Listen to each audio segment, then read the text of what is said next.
தமிழ்நாட்டில் இருக்கிற அரசியல் கட்சிகள் தேர்தல் பாதையை நோக்கி பயணித்துக் கொண்டிருக்கிறார்கள். யார் யாரோடு கூட்டணி சேரலாம் என்பதை குறித்து வேகமாக பத்திரிகை ஊடகங்களில் ஓராண்டுக்கு முன்பாக விவாதம் தொடங்கிவிட்டது.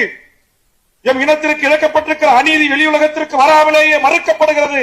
இந்த இனப்படுகொலைக்கு நீதி கோருவதற்காகவும் ஒரு பொது வாக்கெடுப்பினூடாக தனித்தமிழீழ அரசு எவ்வாறு உருவாக்க வேண்டும் என்கின்ற தளத்தில் என்ன செய்ய வேண்டும் தமிழகம், ஏன் இப்படி அமைதி காக்கிறது என்கிற உலக தமிழர்களுடைய கேள்விக்கு பதில் சொல்கின்ற வகையில் மேடையில் வீற்றிருக்கிற தலைவர்களோடு கலந்து பேசி, தமிழர் வாழ்வுரிமை கூட்டமைப்பில் இடம்பெற்றிருக்கிற அமைப்புகளோடு தலைவர்களோடு கலந்து பேசி, ஈழத் தமிழர் வாழ்வுரிமை கூட்டமைப்பில் இடம்பெற்றிருக்கிற தோழமைகளோடு கலந்து பேசி, விரைவில் எங்கள் தாயகத்தில் இருந்து இதற்காக நீதி கோருகின்ற வகையில் மீண்டும் தமிழ்நாட்டில் ஒரு மிகப்பெரிய போராட்டங்களை முன்னெடுப்பதற்கு நாங்கள் தயாராக இருக்கிறோம்.